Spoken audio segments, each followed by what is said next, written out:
Hello, everyone. Welcome to my Country Profiles number 2. This week, I have 3 guests, and they're all my colleagues here at the University of Westminster, and they're all from China.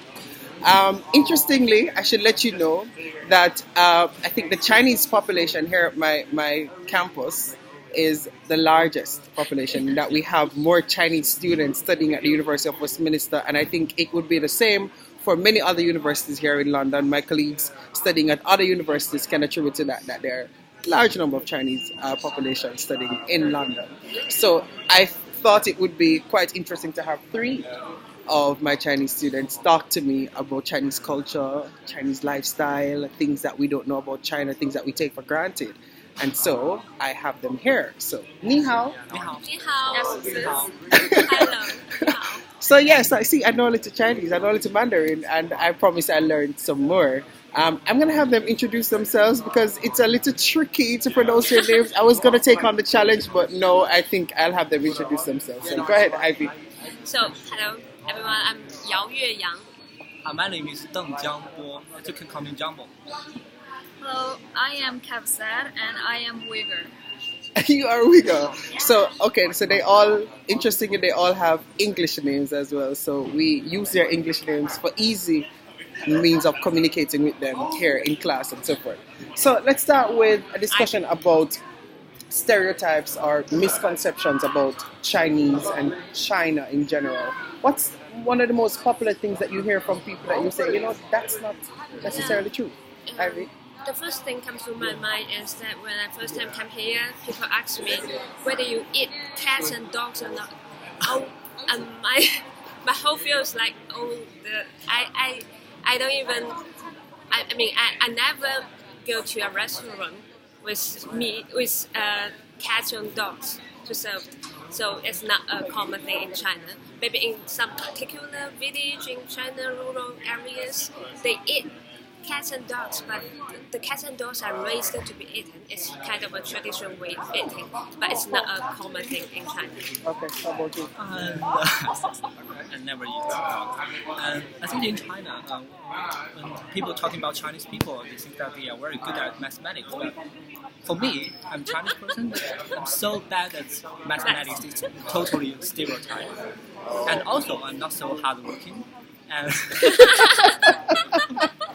yes, I'm not so hardworking. I like to enjoy some sports and music and films in the weekend. Maybe yes, in the weekdays I have to work for money. We all do. How about you, Kawsar? I want to talk about that there are a lot of ethnic minorities in China, not majority Han Chinese, and the Uyghur I talked about. It's the name of my ethnic minority, not my English name. Oh. Yeah. Thank you for that. Yeah. Actually, we have 56 ethnic groups, and my ethnic group is Uyghur. I'm from the northwest part of China. We share the same culture with most of Central Asian countries like Kazakhstan, Uzbekistan, and we speak Turkish, like Turkic language. And how about you? What's your ethnic group? I think Han. both of us are Han. I think it's the largest. The majority ethnic group. The largest population? The majority. 90%. 90%. And yours would be like how much? Other 55 ethnic groups takes up 8.5% of the population. Oh, okay. And do you have like a different culture? Each ethnic group would have different, traditions and cultures. Definitely. How different is yours from theirs? First of all, most of the Uyghur population in Xinjiang, they are Muslim. They believe in Islam, but they are not. And then this is the biggest. And then we speak Turkish language, and we also speak Chinese because Chinese is the government language. And then we have different customs, different culture, different language. Just I told you, and then a lot of difference. Okay. And she mentioned that Muslim would be the most popular religion. What's it for you guys? Do you have one?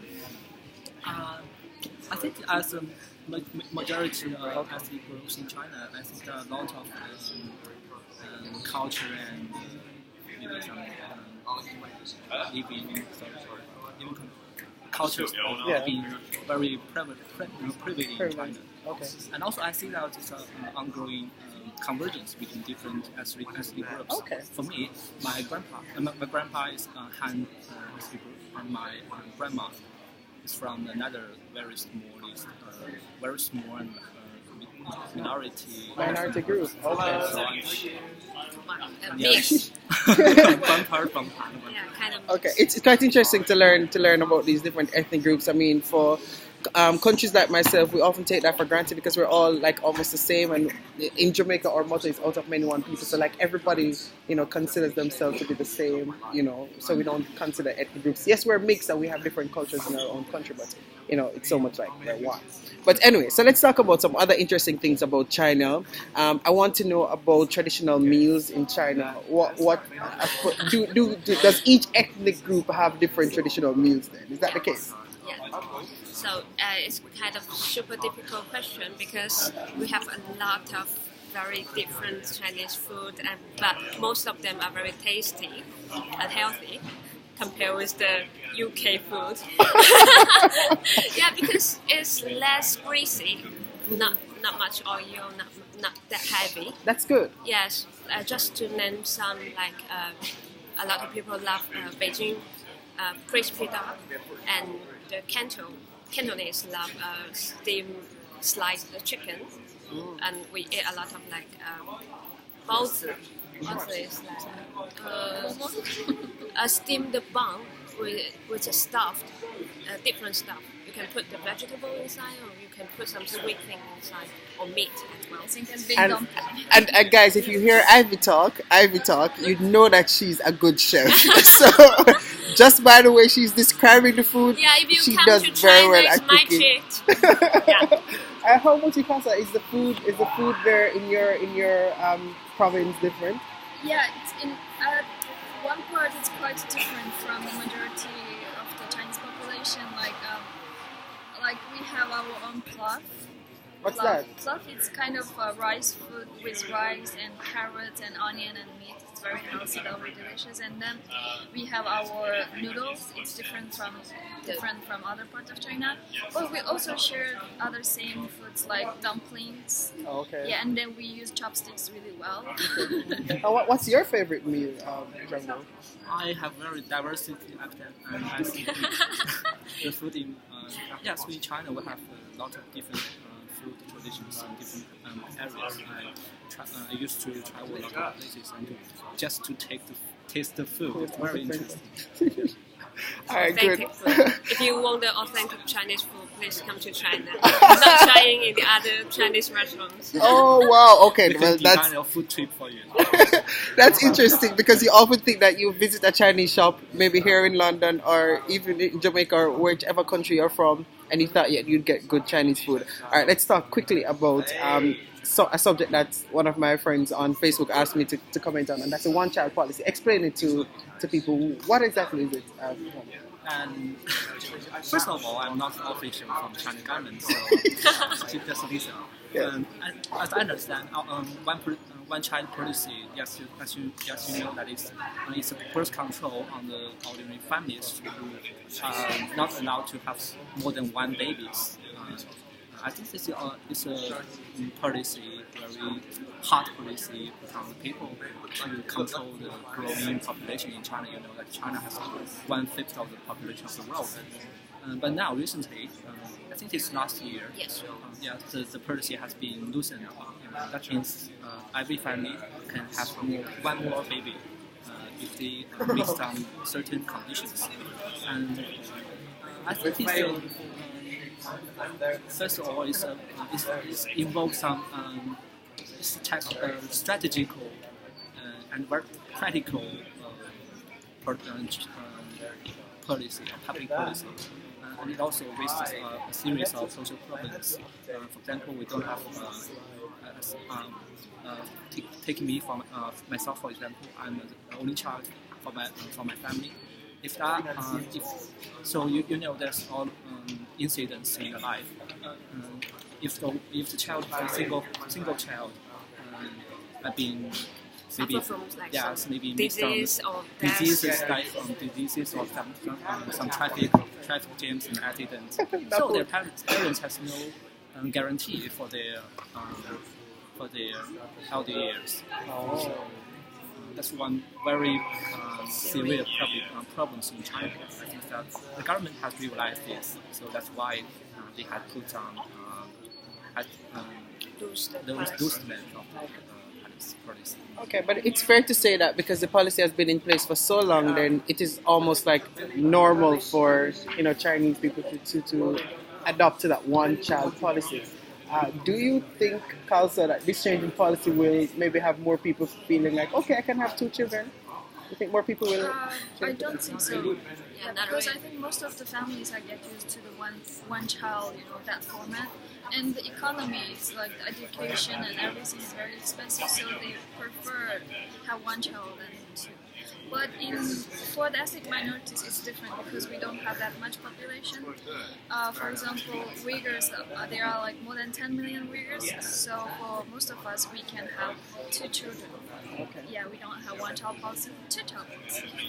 Okay. Quite interesting. All right, we're about to wrap up this interview, so I want to know from them, if I were to visit China, where in China they would encourage me to go to experience real and rich Chinese culture and have the best experience in China that I could ever have. So, starting with you, Ivy, where would you encourage me to go? First of all, I would suggest you to visit like for no less than 1 month because China is so huge. Even for me, I haven't experienced all parts of China. So if you want to experience the very local Chinese things, you'd better to plan a long journey. And the other thing is a lot of people know Beijing, Shanghai, Guangzhou. They're the biggest cities in China. But if you are kind of tired of those metropolis, you can go to the western part of China. It's very, very beautiful, fabulous landscape. And the other thing is that you can go to the village to meet with the people from the rural areas. They are very hospitable. Yeah, and they must be very welcome to come. Great. How about you? What would you recommend? My suggestion is similar with Ivy. I think the big cities like Beijing and China and Shanghai is quite similar to big cities in other parts of the world. So if you want to know the real China, the real Chinese people, and to make friends with them maybe. So my suggestion is to visit some rural areas and also the western part of China, like Yunnan province. Where, I think it's the most diversified province with a lot of ethnic minority groups, ethnic groups. Southwest part of China. And that's my suggestion is to go to more places besides the big cities. How about you, Kawsar? Same thing. Of course, Same I will thing. talk about my hometown, the fabulous Kashgar and then Xinjiang. And it's quite different from the other part of China. You will see a whole different world. Especially Kashgar, it's kind of you will get that kind of Middle Eastern and Central Asia look.